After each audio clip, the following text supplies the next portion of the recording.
Doctor श्रद्धा, बहुत बहुत स्वागत है आपका हमारे आज के इस ममता का आंचल कार्यक्रम में। नमस्कार राजेश जी, नमस्कार श्रोताओं। पिछली बार हमने बातें की थी क्वालिटी एंड क्वांटिटी अंडों की क्या होती है, उसमें बिल्कुल। अगर कुछ सवाल आए हैं, कुछ कहना चाहती हैं तो जी हाँ, कहिए। बिल्कुल। पिछली बार भी जैसे हमने कहा था कि एक औरत का जो अंडाशय में जो अंडा होता है वो एक बहुत इम्पॉर्टेंट फैक्टर होता है उसको उसको बच्चा ठहरने में।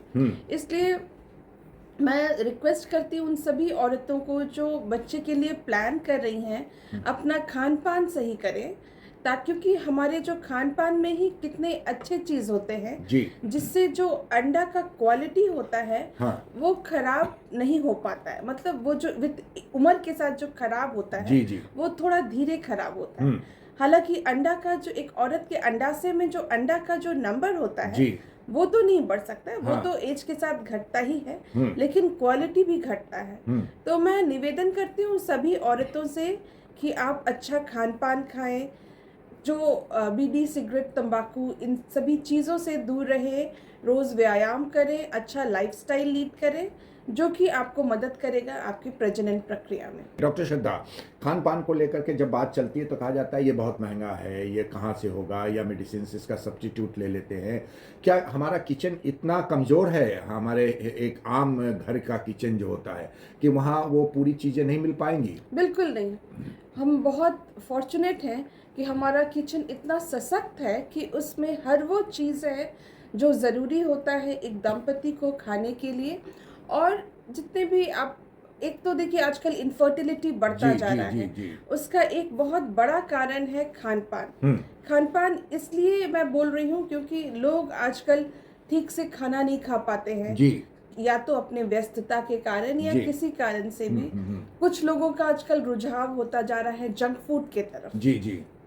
तो उस खाने में वो सारी चीज़ नहीं हो पाते हैं जो कि एक इंसान को चाहिए नॉर्मली हाँ लाइफ लीड करने हाँ के हाँ, लिए। बिल्कुल। वैसे भी आजकल के दंपति या किसी कोई भी, जब भी आप डॉक्टर के पास जाते हैं, चाहे आप निसंतानता के लिए जाएं, निसंतानता के इलाज के लिए जाएं या किसी भी इलाज के लिए जाएं, तो डॉक्टर एक मल्टीविटामिन, एक एंटीऑक्सीडेंट ज़रूर लिखते जी हैं। जी जी। लेकिन मैं बताना चाहती हूँ कि हमारे किचन में वो सभी चीज़ है। अवेलेबल है। बिल्कुल। हाँ।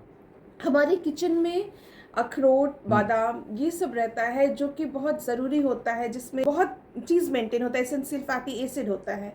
उसी तरह से कुछ सब्जियां होती हैं जिसमें जिंक होता है, पालक साग जिसमें कि जी आयरन होता बिल्कुल। है, वो सब ज़रूरी होता है।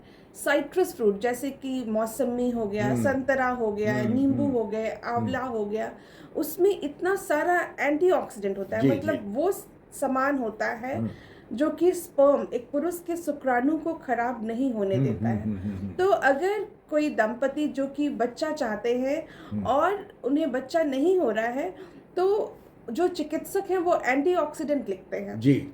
लेकिन अगर वो दंपति, एंटीऑक्सीडेंट खाना भी चाहिए लेकिन जिंदगी भर नहीं खाना नहीं चाहिए। खाना चाहिए, सही।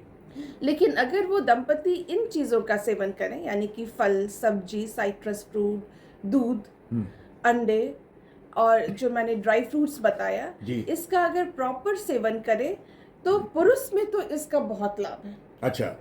क्योंकि पुरुष में एक चीज़ मैं बता दूं, एंटीऑक्सीडेंट्स का रोल होता है। अगर किसी के शुक्राणु में थोड़ा बहुत दिक्कत हो, मैं ये नहीं कह रही हूँ बहुत, अगर जी शुक्राणु नील हो जी जी। तब तो फिर ये सब काम नहीं करता है, लेकिन अगर थोड़ा बहुत, जो WHO का जो मापदंड है कि कम से कम 16 मिलियन शुक्राणु होना चाहिए, अगर उससे थोड़ा कम है तो ये एंटीऑक्सीडेंट्स का रोल होता है, और वो खाने पीने में भी होता है। तो अगर कोई प्लान कर रहा है बच्चे के लिए, जी। तो आपको कम से कम 3 महीना पहले से ही अपना, ऐसे तो खान पान हमेशा अच्छा होना रहना चाहिए, चाहिए, हाँ। लेकिन 3 महीना पहले से ही आपको प्लान कर लेना चाहिए, अपना खान पान अच्छा कर लेना चाहिए, रेगुलर एक्सरसाइज, व्यायाम करना चाहिए।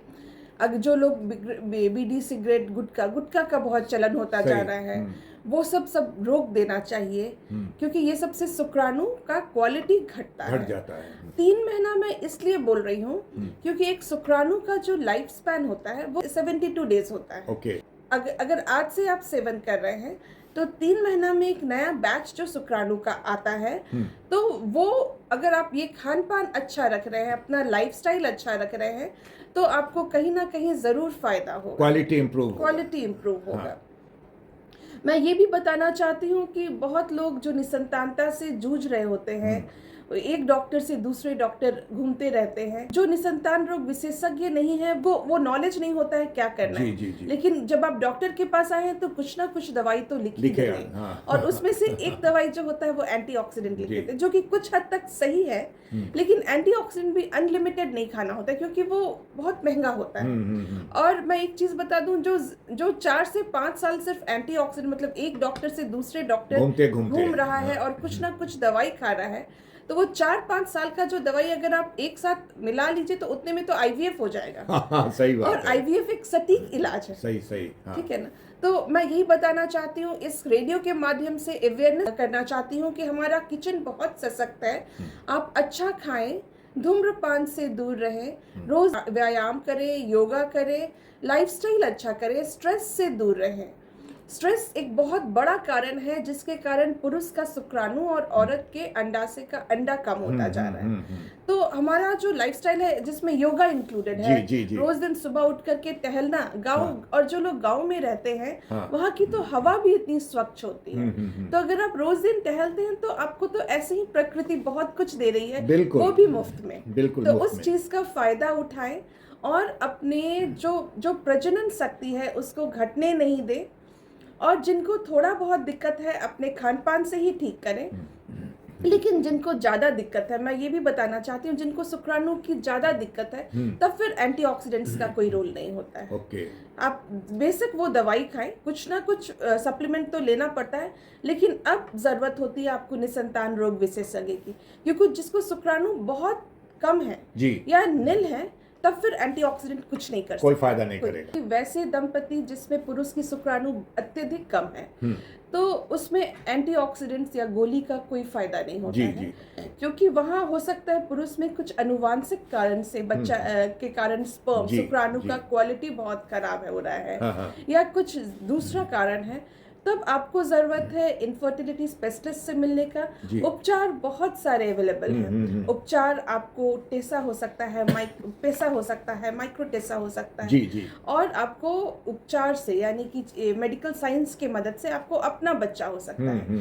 तो ये जरूरी है जानना कि कब तक आपको कौन सा इलाज करना है और कब एक इलाज से दूसरे इलाज में स्विच ऑन करना है, ताकि आप अपना कीमती समय ना बर्बाद करें। कि जैसे जैसे उम्र बढ़ता जाता है तो औरत का ये अंडाशय तो घटता ही है क्वालिटी, कहीं ना कहीं पुरुष का शुक्राणु का क्वालिटी भी थोड़ा बहुत जरूर घटता है। तो समय बहुत इंपॉर्टेंट है, और सही समय पे बच्चा हो जाए तो स्ट्रेस भी कम होता है। बिल्कुल सही बात है। बहुत सारे फोन कॉल्स हमारे फील्ड से आए हैं, लोग जानना चाहते हैं कि आप कहती हैं ये, और सोशल मीडिया में कहता है कि आप ये दवा खा लें आपको गर्भ ठहर जाएगा, ये दवा खा लें आपको गर्भ ठहर जाएगा। तो हम समझ नहीं पा रहे हैं, और आप विशेषज्ञ हैं, आप इसकी सही जानकारी दीजिए। ये बहुत इंपॉर्टेंट क्वेश्चन है राजेश जी, और मुझको लगता है एक आई ओपनर भी होगा उन सभी श्रोताओं के लिए।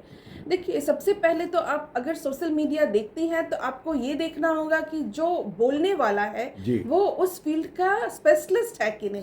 क्योंकि बहुत लोग इसको व्यवसाय बिजनेस बना दिए हैं, और बस अपना प्रोडक्ट बेचने के लिए लोग को इमोशनली एक्सप्लॉइट करते हैं, यानी कि उनका जो दर्द वाला चीज है वो बोलते हैं और लोग उस ट्रैप में आ जाते हैं। और इसमें बच्चे वाली बात में तो फुल इमोशन है, फुल इमोशंस है।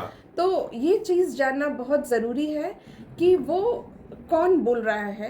और अगर कोई किसी भी मेडिसिन के बारे में बोलता है तो वो मेडिसिन जरूर चेक करें कि वो एविडेंस बेस्ड है कि नहीं। एविडेंस बेस्ड का मेरा कहने का ये मतलब है कि वो रिसर्च से वो प्रूव्ड हुआ है कि नहीं।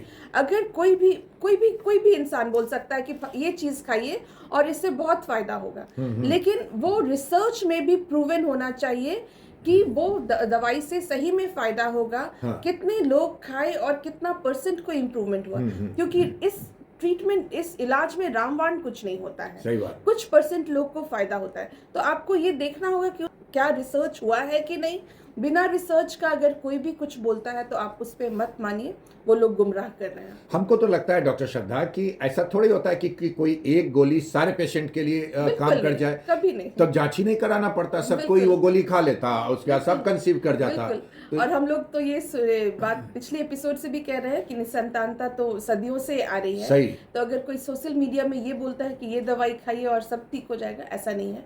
आप प्लीज उसके पीछे जो रिसर्च किया हुआ चीज है वो देखिए, और बिना रिसर्च किया हुआ कोई भी सामान का इस्तेमाल मत। के लिए डॉक्टर श्रद्धा बहुत बहुत धन्यवाद आपका। धन्यवाद राजेश जी, धन्यवाद श्रोताओं।